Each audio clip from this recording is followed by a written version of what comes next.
I wanted to jump on and just do a little explanation apology for the video that I'm getting ready to post, because I have a new setup with my camera and recording, and I'm trying and struggling to get this right.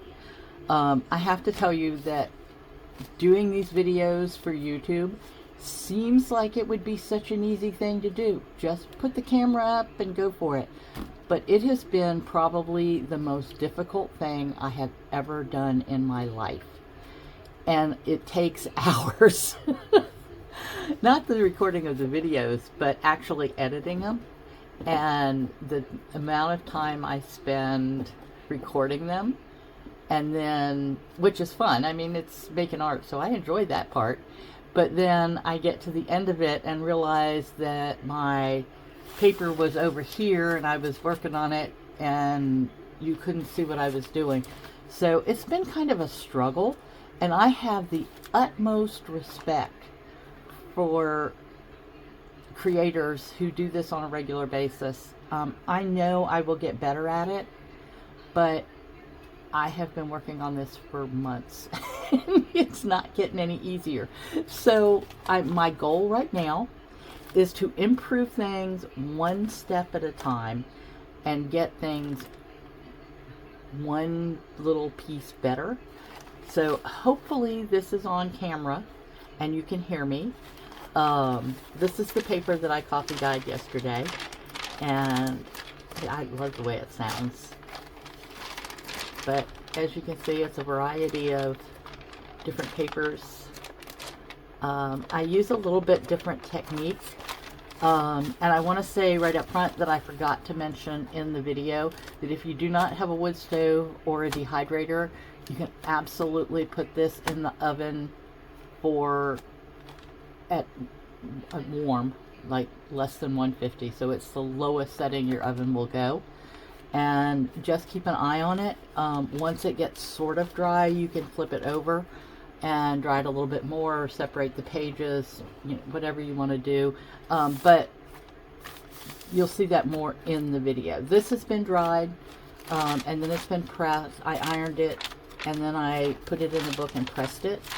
And so now it's ready to be cut up and put in a journal, which will be my next step. So thank you very much. I hope, have patience with me. I promise you I will get better. And now on to coffee dyeing paper.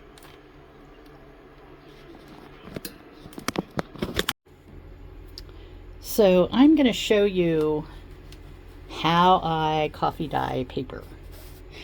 This is Cindy. Welcome to my channel. I like to use coffee dyed paper in my journals. And so I have here a stack of paper. It's just kind of a little bit of everything. Some things I'm going to use to maybe make some designs on them. And some coffee. So what I'm going to do is I'm going to pour a little bit of coffee in here. And then I am just going to start putting paper in. Now, just going to tell you that I'm not real careful with this. It's going to go on the wood stove. So I just want to make sure I have some coffee in between. I do all my coffee dyeing during wood heater season so that I can dry it on the wood stove, because it just works so much better. It dries it nice, it comes out, doesn't take forever. I've also put it in the dehydrator, but I really like to do it in the wood stove better. So I'm just trying to get this, make sure this is all soaking in. Let me put a little bit more coffee in this.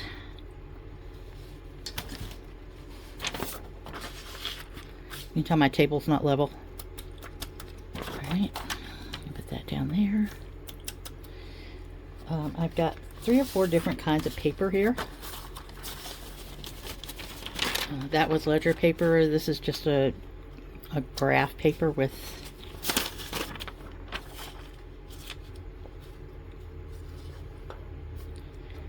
big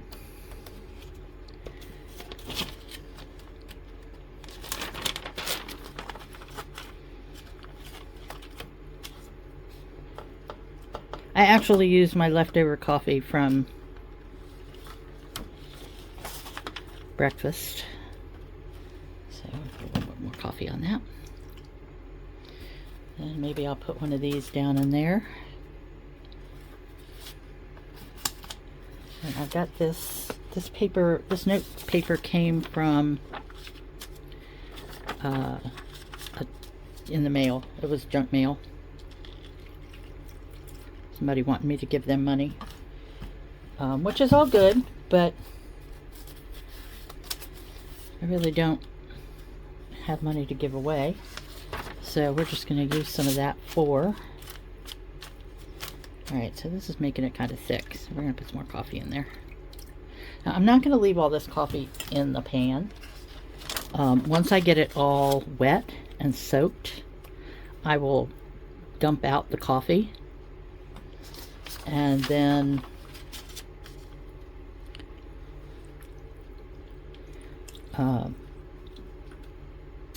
we will just put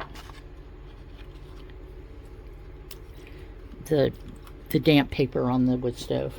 I don't know what this is going to do. It may do nothing, but I really like that honeycomb design, so I'm going to try that on a couple of sheets.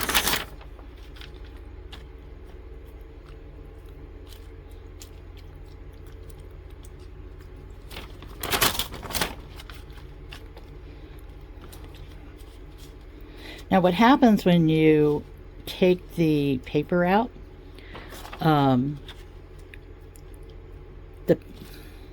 where the paper is touching the paper underneath of it as it dries will leave marks. So we're going to age some of this. We're going to age some of this. Once again, a lot of these are just things from junk mail.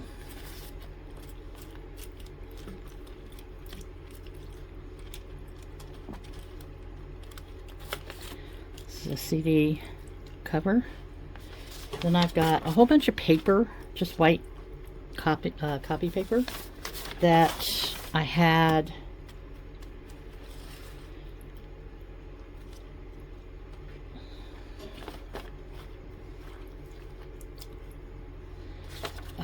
got wrinkled up, so we're going to use that too.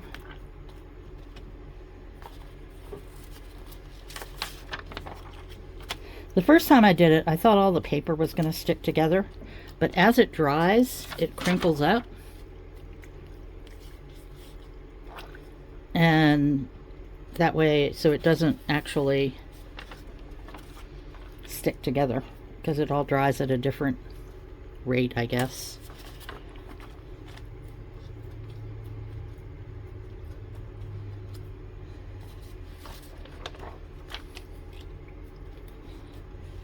Got a little bit more coffee. Oops, got some grounds in it. That's okay, they'll make good texture in the paper. I'm almost at the bottom here, so I've got quite a stack here. It is important to just put the paper in one piece at a time, because you need to make sure that the coffee gets all the way through on every page.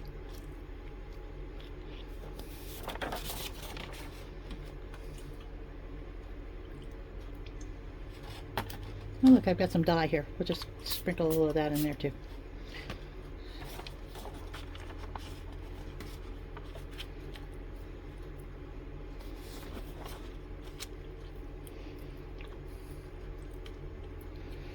Okay, now I'm going to take this in the other room. I am going to pour out all of this loose coffee, and then I'm going to go set this on the wood stove, and I'll show you what that looks like when I get back. This is our wood stove, and it's got just had to chunk some wood in it. Some wood going in there. It's going to take it a little bit to heat back up, but I will just leave this on the stove. If I tried to take the paper out now, I guarantee you that 90% of it would rip because it's very fragile when it's wet. So I'm just going to leave it here, and once it starts to crinkle up, you'll see it start like crinkling and drying. Once that starts, I can turn it over and dry the bottom part a little bit. But it'll probably take it a couple hours to get to a point. The stove is not burning up. So I ended up putting them in the dehydrator. And as you can see, this is what happens. They weren't all crinkled. They weren't all separated when I put them in. As you can see, this happens from the dehydrator pattern. It's really kind of cool.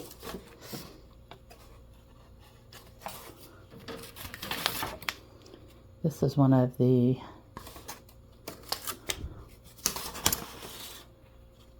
I think it's one of the graph paper ones.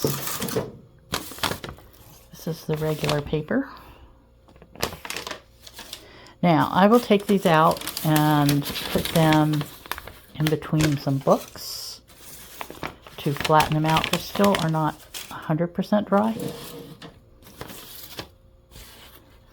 So there's my little snowman paper. Oh, that looks cool.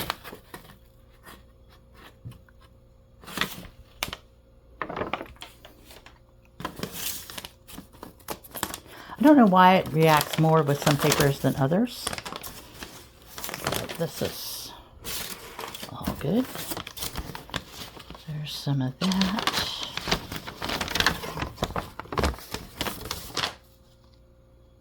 Even on the second sheet, there's a little bit.